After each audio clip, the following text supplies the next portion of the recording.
साहित्य या समाज, जहाँ होती है हर मुद्दे पर बात, विचार है, विमर्श है, हल है, निष्कर्ष है, हर सवाल का हाजिर है जवाब, जिससे जुड़ा है परंपरा संस्कृति, संप्रति संप्रति संप्रति संप्रति।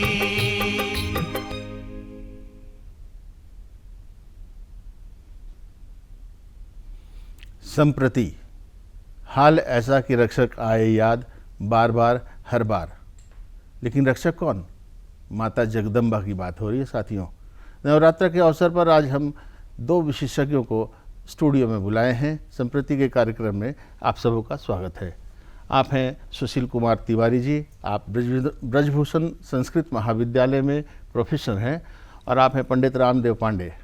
साथियों, ये दोनों शहर के प्रख्यात कर्मकांडियों में से हैं। इनसे हम बात करेंगे माता का महात्म्य के बारे में, दशहरा के बारे में। सबसे पहले पंडित जी, आप सबों का स्वागत है। बताइए पंडित जी, माता का एक शारदीय नवरात्र हुआ और एक चैत्र हुआ। शारदीय नवरात्र का क्या महात्म्य है? शारदीय नवरात्र से पहले मैं चाहूँगा स्टूडियो में पहला कार्यक्रम है, हाँ, मंगलाचरण, एक मंगलाचरण हो से शुरू किया जाए। हरि ओम भद्रं कर्णेभिः शृणुयाम देवा, भद्रं पश्येमाक्षभिर्यजत्राः, स्थिरैरङ्गैस्तुष्टुवाहं सन्तनो प्रव्यसेमहि देवहितं जदायुः, शतमिन्नो शरदो यन्ति देवा, जतरानचक्राजरसन्तनूनां पुत्रासौ जत्र पितरो भवन्ति मानो मध्यारिखतायुरगन्तो, आदितिर्द्योतिरन्तरिक्षमदितिर्माता श पिता श पुत्रः विश्वे देवः अदितिः पंचजना, अदितिर्जातमदितिर्जनितवम्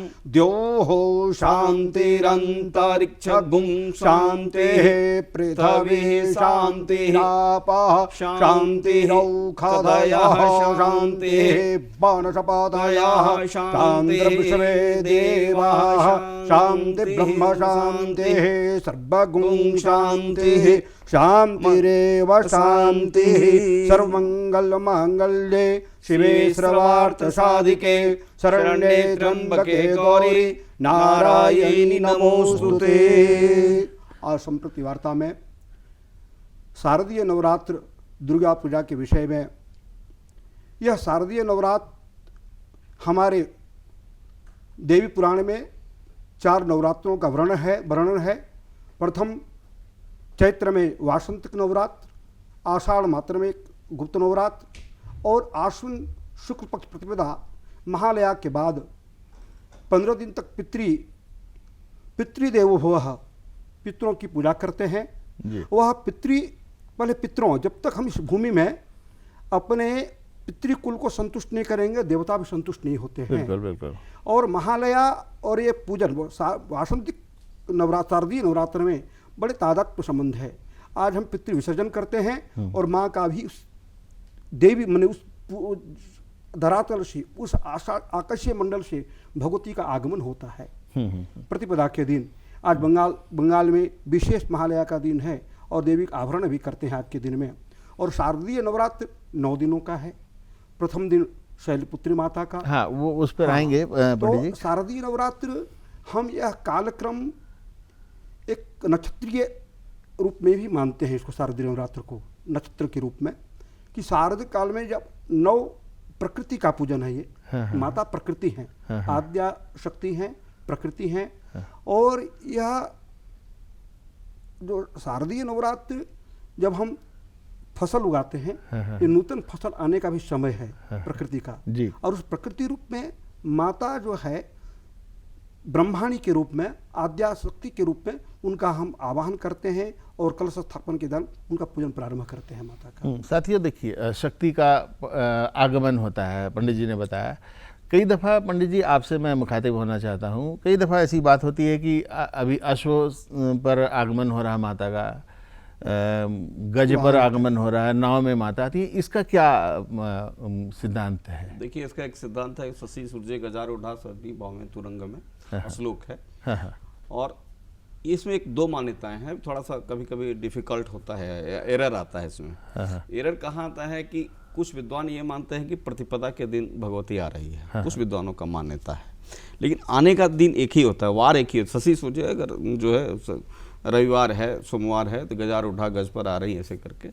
और कुछ विद्वान मानते हैं कि हम जब आमंत्रण करते हैं, बेलबोधन करते हैं षष्ठी के दिन में, तो षष्ठी के दिन में हम भगवती का आमंत्रण शिव और शिवा का बेल के पेड़ में आमंत्रण करते हैं, बृहस्पति पूजा है उसमें आमंत्रण करते हैं, और सप्तमी के सुबह जो है उनको लाते हैं, आमंत्रण करके लाते हैं। तो कुछ विद्वान सप्तमी से जोड़ते हैं कि भगवती आ रही है, कुछ विद्वान प्रतिपदा से जोड़ते हैं। तो ये जो है वो इसी में डिफिकल्ट होता है। नहीं, कैसे आप लोग ये बोलते हैं कि माता का आगमन इस फला चीज पे हो रहा है जिससे अनिष्ट होएगा कभी? तो वो है नक्षत्र के अनुसार है। तो वो जो है वो मान्यता सप्तमी के अनुसार है। तो ये जो है शशि सूर्य के दाढ़ शनि भाव में तिरंग में दोलायांग ऐसे करके है श्लोक है वो। तो उस श्लोक का एक फैक्ट है कि अगर ये वार होगा तो इस पर आएगी, अगर ये वार होगा तो इस पर आएगी। वार पर वो डिपेंड करता है, वो वार है। ये वार होगा तो वार निर्भर करता है, वार पर निर्भर करता है। तो वार क्या होता है कि प्रतिपदा और सप्तमी के वार में डिफरेंस कर जाएगा, आप ध्यान दीजिएगा, डिफरेंस कर जाएगा। तो डिफरेंस लोग अलग अलग एक ही बात को दो व्यक्ति बोलेंगे। तो ये वार पर तय है कि किस वार को सप्तमी हुआ, जो मुख्य मान्यता यही है, किस वार को सप्तमी हुआ। इस बार जो है वह भगवती जो है वह नाव पे आ रही है, भगवती नाव पे आ रही है। और फिर उसका जाने का भी होता है कि विजयादशमी किस दिन होता है। तो वो भी जो है वार के अनुसार नहीं, जैसे कल प्रतिपदा है, कल गुरुवार का दिन है, तो हम लोग क्या बोलेंगे फिर इसके लिए? जैसे जो भी है, जो शशि सूर्य गजार उठा शनि भाव में तुरंग में दोला पर आएगी, अगर ऐसे हम कहें दोला पर आएगी, ठीक है। लेकिन जो इस बार आ रही है, जो अगर हम लोग उसको जो सप्तमी के अनुसार मापन करते हैं, वो नाव पर आ रही है, नाव पर आ रही है। अच्छा, प्रस्थान के बारे में बात करेंगे बाद में। आप भिन्न भिन्न देवियों की चर्चा कर रहे थे पंडित जी। जी। 9 दिन 9 देवियों की पूजा कैसे क्रमवार बताएं? प्रथम वार जो भगवती का आगमन होता है, शैलपुत्री जी, द्वितीय ब्रह्मचारिणी, तृतीय चंद्रघंटा, चतुर्थ कुष्मांडा, पंचम स्कंदमाता, षष्ठी के दिन कात्यायनी, सप्तमी कालरात्रि, अष्टमी की महागौरी, नवम सिद्धात्री च। श्लोक भी है दुर्गा स्तुति कवच में ही उठाते और कवच का पाठ भी करना चाहिए। हम आम भक्तों को भी कहेंगे कि यह सनातनी भक्त हैं, सभी को प्रतिदिन कवच का पाठ करें। प्रथम शैलपुत्रीं च, द्वितीयं ब्रह्मचारिणी, तृतीयं चंद्रघंटेति, कुष्मांडेति, चतुर्थकं पंचमं स्कंदमातेति, षष्ठं कात्यायनीति च, सप्तमं कालरात्रीति, महागौरीति चाष्टमं, नवमं शिवरात्रि च, नवदुर्गा प्रकृतिताः। ये हमारे शास्त्रों में मार्कंडेय पुराण में आधारित दुर्गा सरस्वती के कवच में ही वर्णित है 9 देवियों का वर्णन, आवाहन।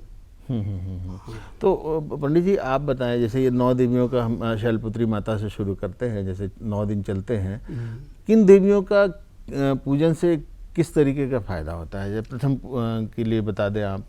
देखिए, अगर हम देवी भागवत, मार्कंडेय पुराण और अध्यात्म की पुराणों का अगर हम अध्ययन करते हैं पुराणों के अनुसार, तो ये 9 देवियाँ हैं। और अगर हम इसको खगोलीय थोड़ा साइंटिफिक जी, खगोलीय स्थिति पर ले आते हैं, तो अभी तक जितने रिसर्च हैं उसमें 9 ग्रह ही हमारे यहाँ हैं।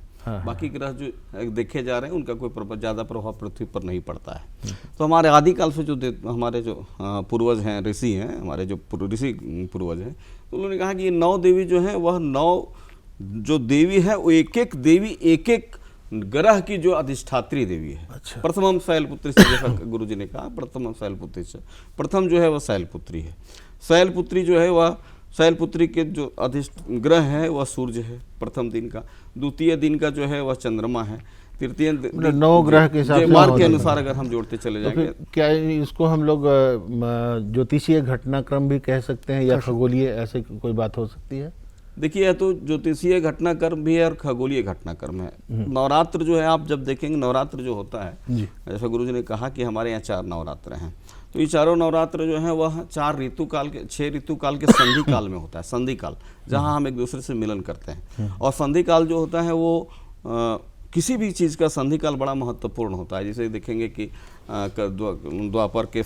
द्वापर और कलयुग के संधि काल में कृष्ण का जन्म हुआ, और संधि काल में जो है ऐसा हुआ। तो जो संधि काल जो होता है, वह ऋतु का जो संधि काल होता है, वह आम जनता के लिए बड़ा कष्ट होता है। उसमें कई तरह के रोग होने की संभावनाएं होती है, हमारा मौसम बदलता है। तो ये हमारे यहाँ जो नवरात्र के जो मान्यता है, वह वैज्ञानिक मान्यता है, वह जो है आदिकाल से बना हुआ है। हम कृषि प्रधान देश है, तो इस बीच में 9 दिनों में हमको क्या करना चाहिए? 9 दिन में हमको जो है पवित्रता बरतनी है, खान पान में, व्यवस्था में, सोने में, चिंतन में, सामाजिक कार्यों में। यह अगर 9 दिन में अपनी हम शारीरिक शुद्धता रखते हैं, तो आने वाला जो नेक्स्ट ऋतु चेंज करेगा, उस ऋतु का दुष्प्रभाव हमारे शरीर पर नहीं पड़ेगा। इसलिए यह व्यवस्था हमारे ऋषियों ने इस तरह से भारत भूमि पे करके रखी है। एक दूसरी चीज़ है कि आज पूरी दुनिया जो है वो देखती है कि भाई ट्रेड बाजार करते हैं। हमारे यहाँ हमारे गुरुओं ने ट्रेड बाजार पहले करके रखा है। भाई ये शारदीय नवरात्र है, ये बासंतिक नवरात्रि, ये विवाह है, ये शिवरात्रि है। आप देखेंगे इसका अगर जीडीपी पर कितना प्रभाव पड़ता है, कभी पढ़ के देखिए कि भाई ये त्यौहार हमारे भारत के जीडीपी पर 17% से ज़्यादा प्रभाव डालते हैं। तो ये हमारी पौराणिक व्यवस्था है, जिसमें हम धार्मिक रूप से भी अपने आप को भी सबल पाते हैं, आर्थिक रूप से भी सबल पाते हैं, और हमारे जितने यहाँ काम करने वाले लोग हैं, सभी वर्ग है, मिस्त्री है, कारीगर है, मिट्टी मूर्तिकार है, सभी लोगों को रोजगार भी मिल जाएगा। जी, ये बहुत टेक्निकल बात बता रहे हैं पंडित जी। आप बताएं कि जो कलश स्थापना करते हैं लोग प्रथम दिन जी, इसका क्या महात्म्य है, क्यों इसका महत्व बताइए। दर्शकों, आप संप्रति में बहुत सारी बातें जानने वाले हैं अभी, तो आप ध्यान से सुने। हमारे वैदिक कर्मकांड में कर्मकांड की महत्ता एक एक वस्तुओं पर है, और उसमें विज्ञान से संबंधित है। हम सबसे पहले किसी भी पूजन से प्रारंभ गणेश पूजन से करते हैं, स्वस्ति वाचन गणेश पूजन से करते हैं, और संकल्प भी लेते हैं। जित संकल्प न करी कामना परिपूर्ति, संकल्प से ही कामना की पूर्ति होती है। तो गणेश पूजन के बाद हम पुनः कलश का पूजन करते हैं।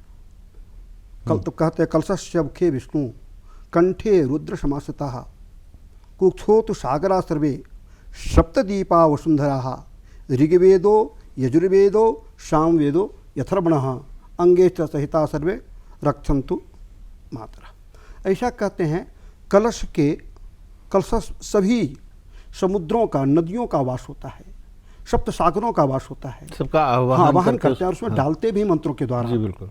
हम जिस प्रकार से बुलाते हैं मोबाइल के माध्यम से, कोई अमेरिका में है, कोई दिल्ली है, जापान में है, वो श्रवण करते हैं, उसी प्रकार से उन देवताओं को मंत्र से अधिष्ठात्रों को जब कलश पे बुलाते हैं, उन सप्तनदियों का वास उसी में होता है।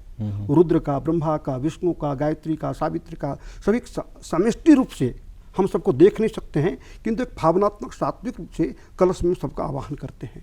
और कलश की बहुत प्रतिष्ठा है, वरुण की, विशेष के वरुण का अधिष्ठात्र माना जाता है।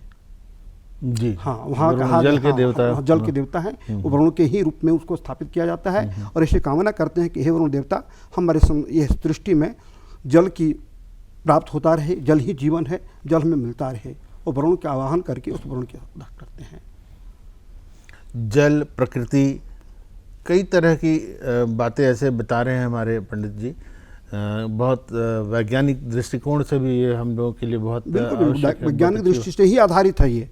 हम यदि अध्यात्म मानते हैं तो इसलिए जोड़ दिया गया है कि डर, इस विज्ञान ही जुड़ा हुआ है अध्यात्म जल में, कि जल के बिना शरीर रह सकता है क्या?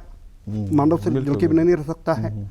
और जल की प्राप्ति, जब हम एक कहते हैं कि समुद्र में जल गर्मी में शोषण होता है, पुनः जाता है, पुनः वर्षा होती है, ये होता है। तो हम जल की उस सागरों का आवाहन करते हैं कि यह जो भगवान वरुण देवता दे रहे हैं, यह जल जीवन का यातायात बना ही रहे, और प्रकृति का आभार है। तो यह वैज्ञानिक रूप में से वहाँ पर देते हैं, आवाहन करते हैं। और उस 9 दिनों के बाद वह जल का जो सात्विक रूप से उत्पन्न होता है, मैं यजमान पर प्रोक्षण करता हूँ, घर में प्रोक्षण करता हूँ, और उससे एक सात्विक वातावरण बनता है कलश के द्वारा। और घर घर में कलश स्थापना शारदीय नवरात्र या वासंतिक नवरात्र में कलश की महत्ता है। जी बिल्कुल। पंडित जी आप बताएं ये जो विजयादशमी है, ऐसे तो असत्य पर सत्य की जीत है, पाप पर पुण्य की जीत है। ये इस दिन हम लोग दशहरा क्यों मनाते हैं? रावण का क्या इससे जुड़ाव है? कैसे हम लोग दशमी के दिन रावण वध को दिखाते हैं? देखिए, इसकी पौराणिक कथाओं में अगर जाएंगे तो जब सीता को लाने का हुआ, राम जी सीता को लाने के लिए युद्ध किए रावण से, और सीता रावण से युद्ध करने के बाद जब युद्ध का युद्ध समाप्ति की ओर जाता है, लेकिन युद्ध समाप्ति के पहले अगर आप देखेंगे तो रावण भी जो है वह दुर्गा का पूजा कर रहा है और राम भी दुर्गा पूजा कर रहे हैं। अच्छा। दोनों एक ही देवी का पूजा कर रहे हैं। रावण भी शिव भक्त है और राम भी शिव भक्त है। इस परिस्थिति में किसको विजय मिलेगी? दोनों तो बराबर है। उस परिस्थिति में पहली बार जो है वह बेलबोधन का प्रक्रिया जो हुआ, हम लोग जो बेलभरण कहते हैं, बेलबोधन करते हैं, षष्ठी की जो हमने बात पहले की थी, वह सबसे पहले राम ने किया कि आप एक विधि विधान से हम पूजा करते हैं, उस विधि विधान से भगवती को आमंत्रण करते हैं। यह डिफरेंस जो था रावण नहीं ला सका, रावण सीधा साथ चल रहा था अपनी तरीके से। तो बेलबोधन का प्रक्रिया राम ने किया, राम ने आमंत्रण किया भगवती को। आमंत्रण करने के बाद में षष्ठी के दिन में उनकी पहली मूर्ति जो है व्यवस्था, जो उस काल की जो मूर्ति की जो विधान होगा उन्होंने राम ने किया। और राम ने जब ये नवमी को पूजा का समापन किया, हवन वगैरह का जो कार्यक्रम आज भी हम लोग करते हैं, जो राम जी ने किया वही कार्यक्रम करते हैं। कार्यक्रम को संपन्न करते हैं, उसके बाद उन्होंने युद्ध की घोषणा की कि अब हमारा जो है वह युद्ध होगा रावण के साथ। तो वह जो रावण पर जो विजय प्राप्त किया राम ने, वो तिथि यही थी। विजय प्राप्त करने की जो संकल्प तिथि नहीं, संकल्प तिथि, ध्यान दीजिएगा। आज मैं जा रहा हूँ, आज रावण से युद्ध मैं करूंगा, ये संकल्प तिथि है दशमी। तो संकल्प उस दिन जो है वह खड़ग की पूजा होती है, गांव में जाएंगे तो राइफल की पूजा है, बंदूक की पूजा होती है, तलवार की पूजा होती है, शस्त्र की पूजा होती है, अपराजिता की पूजा होती है, नीलकंठ की पूजा होती है उस दिन दशमी के दिन में। ये सब जो है वह युद्ध के द्योतक हैं। तो वो उसी के उपलक्ष्य में जो है जीत की जो पहली संकल्प ली गई, इसीलिए जो है हमारे यहाँ कुछ लोग जो हैं वह रावण सत्य पर सत्य की विजय के कारण रावण को जो है वह जलाया करते हैं कि हम जो है वह असत्य को जलाएं, हम जो है वह पाप को जलाएं। वैसे तो पंडित जी अब नवरात्र का बहुत बड़ा काल निकल गया है, लेकिन आज भी दर्शक हमारे कार्यक्रम देख रहे हैं और आज भी नवरात्र की पूजा कर रहे हैं। आप बताएं, अगर क्रमवार पूजन विधि बता दें हमारे दर्शकों को तो ये होगा कि पता चलेगा कि कैसे पूजा की जाती है। कि क्रमवार पूजन में हम पंचांग पूजन करते हैं।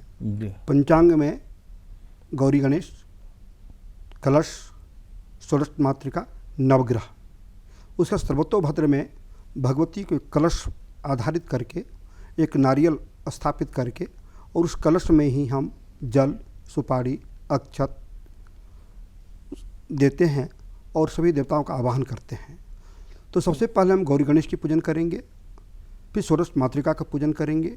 नवग्रह पूजन करने के बाद हम कलश में जो लाल कपड़े से आम पल्लव देकर बांधते हैं, इसमें देवी का उसी में ही आवाहन करते हैं, क्योंकि विसर्जन भी उसी को करना है कि फोटो रखेंगे या मूर्ति रखेंगे, मूर्ति को रखते हैं, घर तो फोटो रखते हैं संग्रह, तो कलश में ही भगवती का हम उसमें आवाहन करते हैं और कलश में ही नवग्रह हम जो है सबसे पहले आवाहन करते हैं वहाँ पर जी। जिन मंत्रों का जो जैसे गणेश जी का मंत्र गणेश का करेंगे, गणानान्त्वा गणपति गुं हवामहे प्रियाणान्त्वा प्रियपति गुं हवामहे निधीनान्त्वा निधिपति गुं हवामहे वसो मम आहम जानि गर्भधमा तमजासि गर्भधम अम्बे अम्बिके अम्बालिके नमानयति कचन सशस्त्रस्वकः सुभद्रिकां कां पीलावासिनीं गणेशाम्बिकाभ्यां नमः। गणेशाम्बिकां आवाहयामि, स्थापयामि।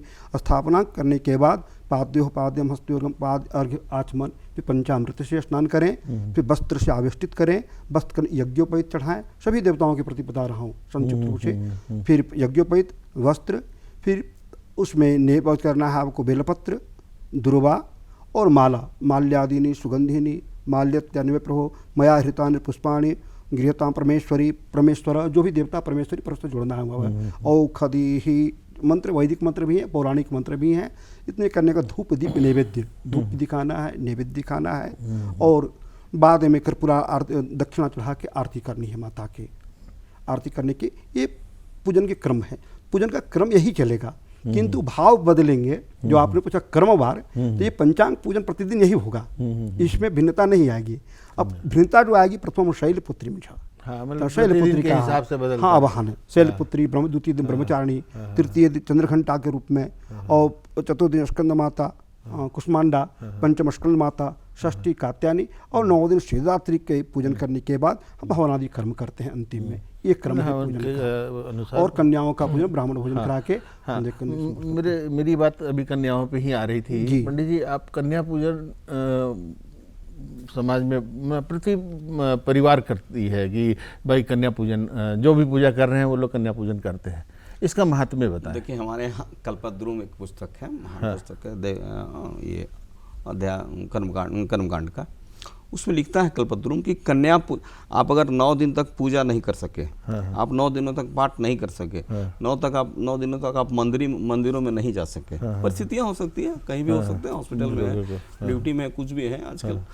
तो अगर आप कन्या भोजन भी कराते हैं, 9 कन्या का भोजन कराते हैं, उनकी विधिवत पूजा करते हैं, उनको आप दुर्गा मानते हैं, प्रथम शैलपुत्री, द्वितीय ब्रह्मचारिणी, जो प्रथम दिन की देवी है, द्वितीय दिन की देवी है, तृतीय दिन की देवी है, तो अगर आप उस कन्या का 2 से 10 साल के बीच के हमारे समाज के, चाहे वह ब्राह्मण हो, चाहे वह क्षत्रिय हो, चाहे वैश्य हो, चाहे शूद्र हो, चारों वर्णों की कन्याओं की पूजा जो है वह करने से संपूर्ण दुर्गा सप्तशती के पाठ का फल मिल जाया करता है। और अगर आप 9 दिनों में पूजा नहीं कर सके तो चारों वर्णों की कन्याएं जो है 2 से 10 साल के बीच में उनकी पूजा करें, उनको भोजन कराएं, उन्हें वस्त्र दें, उनकी जो आवश्यकता है उसको आप पूरा करें। यह एक हमारा जो है वो आध्यात्मिक विशेषता है। सामाजिक विशेषता है कि आज अगर हम एक एक कन्या को अगर हम एडॉप्ट कर लें देवी के रूप में, तो समाज में कितनी समरसता आ जाएगी। आज जो है वह स्त्री हिंसा के विरुद्ध है यह हमारा कार्यक्रम कि हम उस कन्या की पूजा करें। वही कन्या कल हमारी माँ होगी, हमारी बुआ होगी, हमारी चाची होगी, हमारी मौसी होगी, हमारी सास होगी। तो ये सामाजिक संरक्षण, कन्या के संरक्षण का सामाजिक और आध्यात्मिक जो चेतनता है वो हमारे इस दुर्गा पूजा में है। और कुछ भी अगर आप नहीं कर पाए तो मैं तो कहता हूँ कि आप कन्या पूजन अच्छे तरीके से करें। साल भर के लिए उसके जो किताबें की आवश्यकता है, किताब दें, कॉपी दें, कलम दें, रजिस्टर दें, देखिए आपके यहाँ क्या उन्नति होता है। सही बात है, ये तो बड़ी अच्छी बात है। कन्या पूजन का महत्व बहुत है, बहुत है। बेटियाँ तो माँ भी होती है, बहन भी होती है, बुआ भी होती है, आपने सही कहा। पंडित जी, इसी क्रम को बढ़ाते हैं आगे, और अब जानना ये है कि हम भिन्न भिन्न स्थानों में भिन्न भिन्न तरीके से अपनी ताकत के अनुसार पूजा करते हैं। कई बहुत बड़ी पूजा करते हैं, कईयों को खिलाते हैं, और कुछ ऐसे ही कर लेते हैं। आप मुझे बताएं ऐसा कि कुछ ऐसे भी दर्शक देख रहे होंगे जो जिनके पास अर्थ का अभाव होगा, वो किस तरीके से पूजा करें? क्या वो उतना तो खर्च कर नहीं पाएंगे, तो वो कैसे कर सकते हैं? अभी रामदेव पंडित जी ने बताया ही कि आप कुछ भी नहीं कर सकते तो एक कन्या का पूजन कर लें। आप कुछ भी नहीं करते तो फोटो रख कर भी भगवती के 9 दिन दुर्गा चालीसा का भी पाठ कर लें, तो संपूर्ण अपने सामर्थ्य के अनुसार आपको पूरा फल मिलेगा। जो बहुत बड़ा 100 पंडित बुलाकर, 9 पंडित बुलाकर 9 दिन पूजा करते हैं, हवन करते हैं, आप मन से ही, यह पूजन भगवान की आस्था मन से है, अर्थ से नहीं है। भगवत जो प्राप्त ध्रुव को बाल अवस्था में ही भगवत प्राप्ति हो गई जी। उस भगवत प्राप्ति में कहीं धन का समागम नहीं हुआ। प्रहलाद के विषय में भी कहानियां हैं। भगवत प्राप्ति में, इष्ट प्राप्ति में कि धन बाधक नहीं है। आपका मन, आपकी आस्था, आपकी उपासना सात्विक भाव से होनी चाहिए। यहाँ तो हनुमान चालीसा पाठ कर भी आप पूरे ज्ञानी बन सकते हैं जी। तो केवल आप दुर्गा चालीसा का भी पाठ घर में 9 दिन करते हैं तो वही फल जो ब्राह्मणों को बुलाकर 9 दिन पाठ करते हैं। किंतु सामर्थ्य तो करना चाहिए, सामर्थ्य के अनुसार कहा गया है कि धन की 2-4 गतियां हैं। पहले है भोग करना, पैसा धन आता है तो बढ़िया से भोग करें आप। दान, पहले भोग, फिर दान करें। और दान कैसे? जैसे बोले कन्या पूजन करें, किसी कन्या का विवाह करा दें, कोई असमर्थ व्यक्ति पढ़ाई में किसी शिक्षा कन्या को महत्व दे दें। आप जो है रोगी व्यक्ति, जो गरीब व्यक्ति, उसकी सेवा करे, धन का दान। तो दान की पूजा पाठ में ही ये भी एक गति आता है, दान भोग। फिर ये 4 गति, नहीं तो नाश होगा आपका जी। तो धन को पूजा पाठ हमारा सनातनी है तो वैभव रूप से भी पूजन करें, सनातन बहुत वैदिक कर्मकांड का विकास होता है मेरा। कर्मकांड में व्याख्यान है, यज्ञ नहीं करेंगे तो यज्ञात भवति पर्जन्यः, पर्जन्यात अन्न संभव, अन्नात् भूतानि जायन्ते। यज्ञ से जो हम सृष्टि उत्पन्न होता है, उससे धुआं जो जाता है, उससे मेघ बनते हैं, उस मेघ से वृष्टि होती है, और वृष्टि से अन्न होता है, और भूतानि जायन्ते, और उस अन्न से हम जीवित होते हैं। तो यज्ञ करना भी जरूरी है। धन यदि है तो यज्ञ करें, आहुति मतलब भी धन दें। का उपयोग इस तरीके से भी हाँ, हो किया सकता है। जा पंडित जी, सकता बस अब जाते जाते एक सवाल आपसे और कर ले। महानगरों में बहुत भागम भाग की स्थिति है, कई लोगों को पूजन भी करना है, अब समय भी नहीं है, ऑफिस जाना है, क्या संक्षिप्त पूजन हो सकती है क्या? अगर चलता है गाड़ी चलाते हुए कर ले या कुछ? देखिए, आप जो कार्यक्रम कर रहे हैं दीपक जी, जी। यह भी पूजन है। जी। आप कैमरा चला रहे हैं, कोई एडिट कर रहा है, यह भी भगवती का कार्य कर रहा है। तो मैं तो कहता हूं कि अगर आप गाड़ी चला रहे हैं और आप गाड़ी चलाते हुए पचरा भी गाते जाइए भगवती का, सात रे बहिनिया, क्या बात, सही बात है। आपके पास जो है आप उसी को सदुपयोग करें। आपके पास कंठ है, गला है, तो भजन गाएं। आपके पास रुपया है तो आप रुपया लौटाएं, आपके खर्च करें। आपके पास जो है वह अध्यात्म है तो दुर्गा सप्तशती का वाचन करें, देवी भागवत का वाचन करें। आपके पास जो है उसको आप पूरी तरह से उसको भगवती के लिए खर्चा करें। हमारे कैमरामैन, उनके पास विद्या है, वही एडप्ट कर रहे हैं इसको, ही पूरी दुनिया में चलेगी। तो यह भी एक भगवती की पूजा है। भगवती के लिए आप जो भी चिंतन करते हैं, चाहे वो धन से करते हो, मन से करते हो, जंत्र से करते हो, विज्ञान से करते हो। कुछ जाने वाला व्यक्ति भी झाड़ू साफ कर देते हैं, अगर जिधर से भगवती का रथ निकल रहा है उसको भी अगर आप साफ करते हैं तो उससे भी आपको भक्ति का फल जो है वो प्राप्त होता है। बिल्कुल। तो दर्शकों, आपने आज बहुत सारी बातें दुर्गा पूजा के बारे में जानी है। या देवी सर्वभूतेषु संस्थिता या देवी शक्तिरूपेण सर्वभूतेषु रूपेण मातृरूपेण संस्थिता, नमस्तस्यै नमस्तस्यै नमस्तस्यै नमो नमः। या देवी सर्वभूतेषु शक्तिरूपेण संस्थिता, नमस्तस्यै नमस्तस्यै नमस्तस्यै नमो नमः। या श्री स्वयं सुकृतिनां भवने स्वलक्ष्मी, पापात्मनां कृतदयां हृदये स्वबुद्धिं, श्रद्धा सतां कुलजनः प्रभवत्सलज्जां, तां तां नतास्म परिपालय देवी विश्वम्। अब दीजिए हमें इजाजत, फिर मिलेंगे अगली बार संप्रति में। नमस्ते।